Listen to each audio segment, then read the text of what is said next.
কাফেলা বাংলাদেশ ইসলামী ছাত্র শিবির ঢাকা মহানগরী উত্তর শাখা কর্তৃক আয়োজিত শহীদ হাফেজ মনসুর আহমেদের 12তম শাহাদাত বার্ষিক উপলক্ষে আজকের বিশাল ছাত্র সমাবেশ উপস্থিত, আজকের অনুষ্ঠানের অতিথিবৃন্দ, উপস্থিত শহীদ পরিবারের সদস্যবৃন্দ, সাংবাদিক বন্ধুগণ এবং বিপ্লবী ছাত্র জনতা, আসসালামু আলাইকুম রহমতুল্লাহি ওয়া বারাকাতুহু।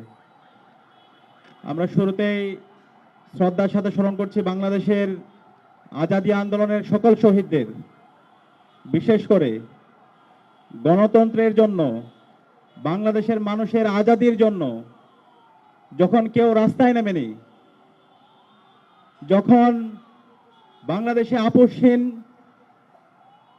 নেত্রী যাকে বলা হয় বেগম খালেদা জিয়া যখন মার্চ ফর ডেমোক্রেসির ডাক দিয়েছিল, সেদিন তার ডাকে যখন তার দলের নেতাকর্মীরাও রাস্তায় নামেনি, সেদিন হাফেজ শহীদ মনসুর রাজপথে নেমে তার জীবনকে উৎসর্গ করেছিল। সেই শহীদ মনসুরকে আজকে আমরা শ্রদ্ধার সাথে স্মরণ করছি।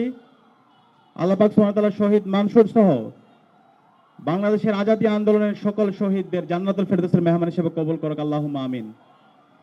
সম্মানিত উপস্থিতি, আমাদের হিরোদেরকে চেনা দরকার, আমাদের যারা হিরো তাদেরকে নিয়ে আমাদের সেলিব্রেট করা দরকার, কিন্তু আমরা আমাদের হিরোদের কথাগুলো ভুলে যাই। যে জাতি তাদের হিরোদেরকে সেলিব্রেট করে না, যে জাতি তাদের হিরোদের কথা স্মরণ রাখে না, সেই জাতিতে হিরো জন্মায় না।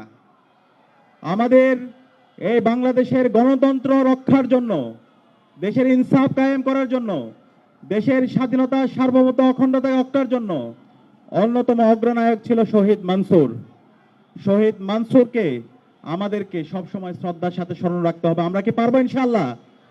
আজকে শহীদ মনসুরকে নিয়ে ইসলামী ছাত্র শিবির আয়োজন করছে, কিন্তু এই আয়োজন বাংলাদেশের সকল রাজনৈতিক দল, সকল ছাত্র সংগঠনকে এবং সকল স্বেচ্ছাসেবী সংগঠনকে এই আয়োজনটা করা দরকার ছিল। আমি বাংলাদেশ ইসলামী ছাত্র শিবির ঢাকা মহানগর উত্তর শাখাকে ধন্যবাদ জানাচ্ছি শহীদ মনসুরকে নিয়ে আজকের এই আয়োজনটি করার জন্য। ইসলামী ছাত্র শিবিরকে সবসময় বলা হয় মেধাবীদের সংগঠন, কিন্তু আমি বলি ইসলামী ছাত্র শিবির মজলুমদের সংগঠন। ইসলামী ছাত্র শিবিরের উপরে ফ্যাসিবাদী আমলে গত 16 বছরে যেই জুলুম হয়েছে সেটা বাংলাদেশের আর কোনো সংগঠনের উপর হয়নি। ইসলামী ছাত্র শিবিরের নেতা কর্মীদের উপর যেই জুলুম নির্যাতন হয়েছে, তৃণমূল থেকে একদম কেন্দ্র পর্যন্ত, কেন্দ্রীয় সভাপতি পর্যন্ত, সেই জুলুম বাংলাদেশের আর কোনো ছাত্র সংগঠনের উপর হয়নি। সে কারণে ইসলামী ছাত্র শিবিরের যেই জুলুম হয়েছে, এই প্রত্যেকটা জুলুমের বিচারে এই স্বাধীন বাংলাদেশে হতে হবে ইনশাআল্লাহ। আমরা বিগত ফ্যাসিবাদী আমলে দেখতে পেয়েছি, আমরা যখন 13 সালে সেই ফ্যাসিস্ট হাসিনার বিরুদ্ধে রাজপথে আন্দোলন করছিলাম, আমরা যখন গণতন্ত্র রক্ষার জন্য আন্দোলন করছিলাম, আমরা যখন বাংলাদেশে ইনসাফ কায়েমের জন্য আন্দোলন করছিলাম, তখন বাংলাদেশের এই সকল রাজনৈতিক দলগুলোর মধ্যে, ছাত্র সংগঠনগুলোর মধ্যে যেন ঐক্য না হয়, সেই জন্য কালচাল ফেসিস্ট চক্রকে বিভিন্ন ধরনের এবং ষড়যন্ত্র এবং চক্রান্ত দেখেছি। বাংলাদেশের বড় বড় রাজনৈতিক দলগুলো সেই 2013 সালে কালচাল ফেসিস্ট চক্রের খপ্পরে পড়ে আমাদেরকে আরো 10 বছর ফেসিবাদের মধ্যে রেখেছিল। সেই 2013 সালে আপনাদের মনে থাকার কথা, বাংলাদেশের সর্বস্তরের নাগরিকরা, ছাত্র নাগরিক, তারা রাজপথে নেমেছিল আজাদীর লক্ষ্যে। সেই 13 সালে বাংলাদেশে অসংখ্য আন্দোলন সংগ্রাম হয়েছে। বিচারিক হত্যাকাণ্ডের মাধ্যমে যখন জাতীয় নেতৃবৃন্দকে হত্যা করা হচ্ছিল, দেশের মুক্তিকামী ছাত্র জনতা রাজপথে নেমে তারা এই বাংলাদেশকে দিল্লির তাবেদার মুক্ত করার জন্য, আজাদী আনার জন্য, গণতন্ত্র রক্ষার জন্য রাজপথে নেমেছিল। এবং সেই সময় ইসলামী ছাত্র শিবির সর্বপর্যায়ে নেতৃবৃন্দ, তৃণমূল থেকে একদম কেন্দ্র পর্যন্ত সর্বপর্যায়ের নেতৃবৃন্দ রাজপথে নেমেছিল। কিন্তু আমরা তখন দেখতে পেয়েছি, আমরা যে ঐক্যের কথা বলছিলাম, আমরা যে একটা সর্বদলীয় ঐক্যের কথা বলছিলাম, সে ঐক্যটা তখন সম্ভব হয়নি।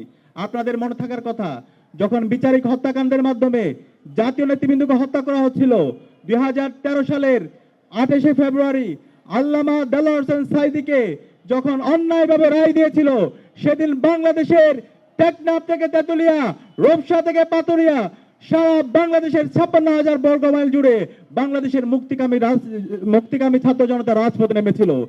একদিনে 200 এর অধিক ছাত্র জনতা তারা শহীদ হয়েছিল। বাংলাদেশের প্রতিটি পাড়ায় পাড়ায় ছাত্র জনতা রাজপথে নেমেছিল এবং এর পরিপ্রেক্ষিতে আমরা দেখতে পেয়েছি এই বাংলাদেশের কালচারাল ফেসিস্ট চক্র এই শাহবাগে বসে এই কালচারাল ফেসিস্টরা এই খুনি হাসিনার গণহত্যাকে, খুনি হাসিনার অবৈধ শাসনকে এবং বাংলাদেশের গণতন্ত্রকে ধ্বংস করার জন্য, দেশের স্বাধীনতা সার্বভৌমত্বকে ধ্বংস করার জন্য এবং বাংলাদেশের সকল প্রতিষ্ঠানকে ধ্বংস করার জন্য এবং মব ভায়োলেন্স তৈরি করার জন্য তারা এই শাহবাগ কায়েম করেছিল।